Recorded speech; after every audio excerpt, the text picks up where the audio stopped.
सर्वांचं श्रद्धा असतात जे महाबोधी बुद्ध विहार जिथे तथागत भगवान गौतम बुद्धाला ज्ञान प्राप्ती झाली त्याच्यावरती स्थापन झालेलं विहार ज्याला जगामध्ये महाबोधी बुद्ध विहार म्हटलं जातं त्या महाबोधी बुद्ध विहारावरती आज मनुवादाचा ताबा आहे। त्यांचे सर्व ट्रस्टी हे मनुवादी आहेत आणि आमचं म्हणणं आहे की भाऊना 2 महिन्यापासून तिथे देशी परदेशी सर्व भिक्षुगण उपोषणाला बसलेले आहेत पण सरकार ऐकत नाही। आणि या इथे मुंबईचे पिकत ते जगात विकत आणि म्हणून मुंबईमध्ये आपल्याला न भूतो न भविष्यती असा मोर्चा काढायचा आहे। आणि आमची बौद्ध जन पंचायत समिती पूर्ण ताकदीनिशी उतरणार आहे। इतर सर्व संघटनांना आपण कॉन्टॅक्ट करत आहोत आणि त्यांनाही सांगत आहोत की आपण सर्वजण 5 एप्रिलला 12 वाजता मुंबईमध्ये आझाद आपल्या राणीबाग पासून आझाद मैदानापर्यंत भव्य आणि न भूतो न भविष्यती असा मोर्चा निघाला त्यात सामील व्हा। आणि इथे हाच मोर्चा म्हणजे हाच विषय नाही तर आज महाराष्ट्र सरकार एक काळा कायदा आणू पाहत आहे। विधानसभेमध्ये तो कायदा आणण्याचा प्रयत्न केला जात आहे की सरकारला या महाराष्ट्रामधल्या कुठच्याही माणसाला तो या महाराष्ट्रामध्ये शांतता भंग करताय तो देशविरोधी कायदा देशविरोधी कारवाई करताय। म्हणून महाराष्ट्र सरकारच्या आदेशाद्वारे कुठच्याही माणसाला अटक करण्याचा अधिकार या कायद्यानुसार देण्यात येणार आहे। आणि हे बिल याच्या विरुद्ध सुद्धा आपण या मोर्चामध्ये एल्गार ओकणार आहोत कारण हे जे बिल आहे हे बिल अत्यंत खतरनाक आहे। हे अघोषित आणीबाणी आहे ही महाराष्ट्रामध्ये लागू करण्याचा प्रयत्न करत आहेत जेणेकरून विरोधकांचा आवाज दाबण्याचा प्रयत्न हे सर्व चाललेला आहे।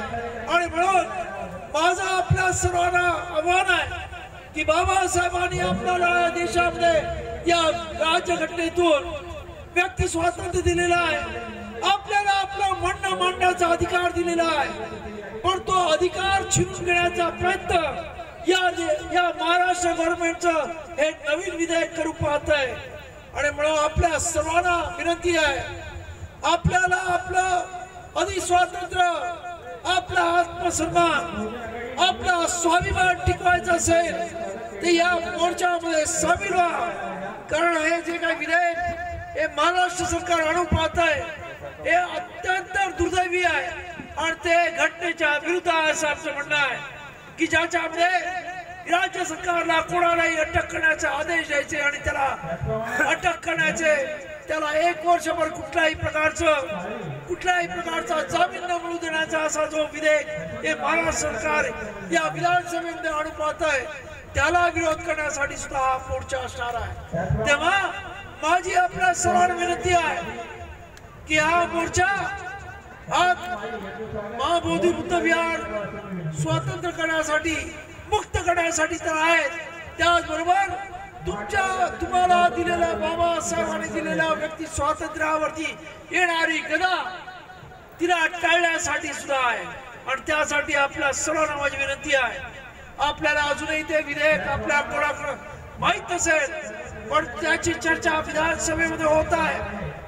पाचवी बहुमताच्या जोरावर ते पास करू शकतील परंतु त्याचा परिपाक तुम्हा आणि आम्हाला अशा पद्धतीने किंवा आमच्या जमदाडीनं अशा पद्धतीने भाषण करण्याचा अधिकार सुद्धा राहणार नाही ही परिस्थिती आहे।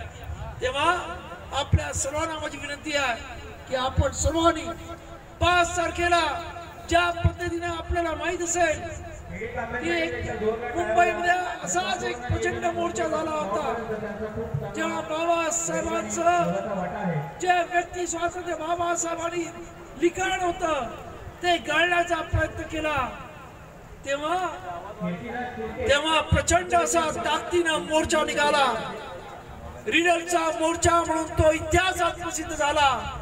तसाच हा मोर्चा आपल्याला काढायचा आहे। आणि त्यासाठी आपण जो माणूस इथं या मैदानामध्ये आहे, जो माणूस इथं ऐकतोय, त्या सर्वांना माझी विनंती आहे की 5 तारखेला आपण आपल्या नातेवाईक मित्रमंडळी जे बाबासाहेब आंबेडकरांच्या विचाराचे पाईक आहेत त्या सर्वांना घेऊन खऱ्या अर्थानं म्हणजे महाबोधी बुद्ध विहाराची मुक्ती आणि तुमच्या व्यक्ती स्वातंत्र्याची होणारी गळचेपी त्याची मुक्ती, या 2 गोष्टीसाठी आपण हा मोर्चा काढत आहोत। त्याला प्रचंड ताकदीनं आणि संख्येनं सामील व्हा एवढीच विनंती करतो आणि आपली जागी तो जय भीम।